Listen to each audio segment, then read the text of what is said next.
Di zaman dahulu kala, di tanah Parahyangan, hiduplah seorang ratu bernama Dayang Sumbi, yang terkenal karena kecantikannya. Namun, meski banyak yang melamar, Dayang Sumbi lebih memilih hidup sendirian di sebuah gubuk di tengah hutan. Namun, sebelum saya menceritakannya lebih lanjut, dengan sangat rendah hati, saya mohon kepada saudaraku sekalian, untuk pencet dulu tombol subscribe-nya. Kalau sudah diklik subscribe-nya, maka saya ucapkan berlimpah terima kasih, dan mari kita lanjut kisahnya.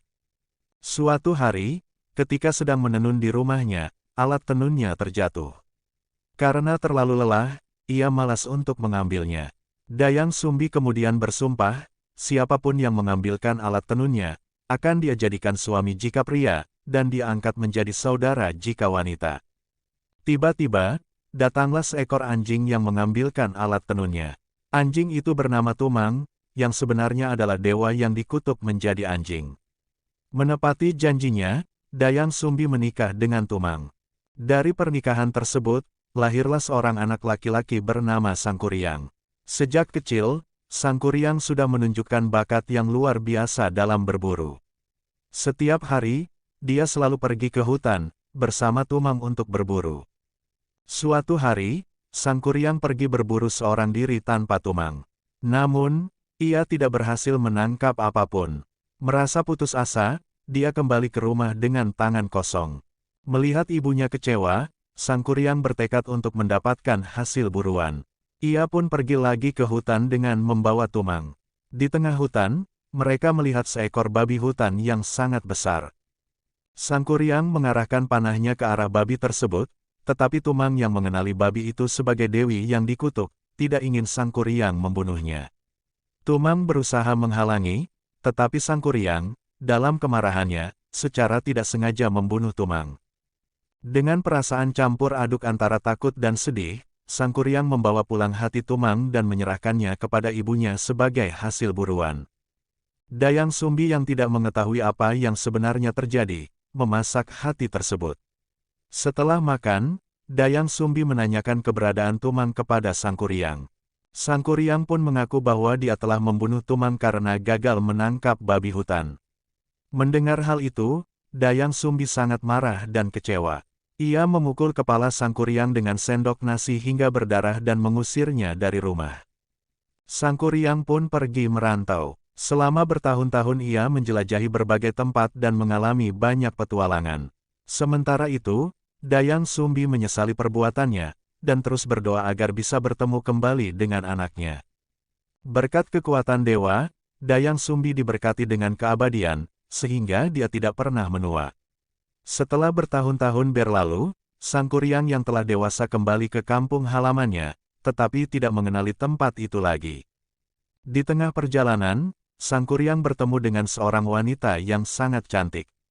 Dia merasa tertarik dan langsung jatuh cinta pada pandangan pertama. Wanita itu adalah Dayang Sumbi, yang tidak mengenali Sangkuriang sebagai anaknya. Sangkuriang pun mendekati Dayang Sumbi dan mulai bercakap-cakap. Keduanya merasa ada ikatan khusus dan dengan cepat menjalin hubungan dekat. Pada suatu hari, Dayang Sumbi melihat tanda bekas luka di kepala Sangkuriang. Tiba-tiba, ia mengenali tanda itu sebagai bekas pukulannya ketika mengusir Sangkuriang dulu. Ia sadar bahwa pria di depannya adalah anaknya sendiri. Dengan hati yang berat, Dayang Sumbi berusaha untuk memberitahu Sangkuriang tentang kebenaran.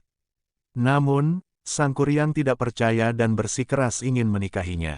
Untuk menghindari pernikahan yang terlarang, Dayang Sumbi memberikan dua syarat yang mustahil untuk dipenuhi Sangkuriang, membuat sebuah danau dan perahu besar dalam satu malam sebelum fajar menyingsing. Sangkuriang yang memiliki kekuatan supranatural, menerima tantangan tersebut dengan penuh semangat. Dengan bantuan makhluk gaib, ia bekerja keras sepanjang malam. Dayang Sumbi, yang tidak ingin syarat tersebut terpenuhi, berdoa kepada para dewa untuk menghentikan usaha Sangkuriang. Dia juga meminta bantuan penduduk desa untuk menggiring ayam jantan berkokok lebih awal dari biasanya. Menyadari bahwa fajar hampir tiba, Sangkuriang berusaha keras untuk menyelesaikan tugasnya. Namun, ketika mendengar ayam berkokok, dia mengira hari sudah pagi dan merasa gagal.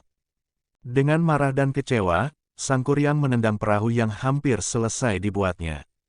Perahu tersebut terlempar dan terbalik, menjadi gunung Tangkuban Perahu yang terkenal hingga kini. Melihat perahu yang terbalik, Dayang Sumbi merasa lega tetapi juga sedih, karena melihat anaknya yang patah hati. Dia kemudian mendekati Sang Kuryang untuk mencoba menghiburnya. Namun, Sang Kuryang yang masih dalam keadaan marah dan frustasi, tidak dapat menerima kenyataan. Dia menolak Dayang Sumbi dan pergi meninggalkannya. Sang Kuryang melanjutkan perjalanannya, hidup dalam pengembaraan tanpa tujuan. Dia tidak pernah kembali ke kampung halamannya, dan tetap mencari kedamaian dalam hidupnya yang penuh penderitaan. Sementara itu, Dayang Sumbi terus tinggal di tempat asalnya, merawat kenangan tentang anaknya dan menunggu keajaiban yang bisa membawa mereka kembali bersama. Kisah ini menjadi legenda yang diceritakan turun-temurun di Tanah Parahyangan, menjadi pengingat akan cinta seorang ibu dan keajaiban alam yang terwujud dari perbuatan manusia. Gunung Tangkuban Perahu menjadi saksi bisu dari kisah cinta terlarang antara Sang Kuryang dan Dayang Sumbi. Hingga kini, banyak orang yang mengunjungi gunung tersebut untuk melihat keajaiban bentuknya, yang menyerupai perahu terbalik. Kisah Sang Kuryang juga mengajarkan tentang pentingnya menghormati janji, kesetiaan, dan kekuatan cinta yang bisa membawa perubahan besar dalam hidup seseorang. Dengan segala tragedinya, cerita Sang Kuryang dan Dayang Sumbi tetap menjadi bagian tak terpisahkan dari warisan budaya Sunda yang kaya dan penuh dengan pelajaran moral. Setiap kali mendengar cerita ini, orang-orang diingatkan akan keindahan alam Parahyangan dan betapa pentingnya memahami hubungan antara manusia dan alam di sekitar mereka.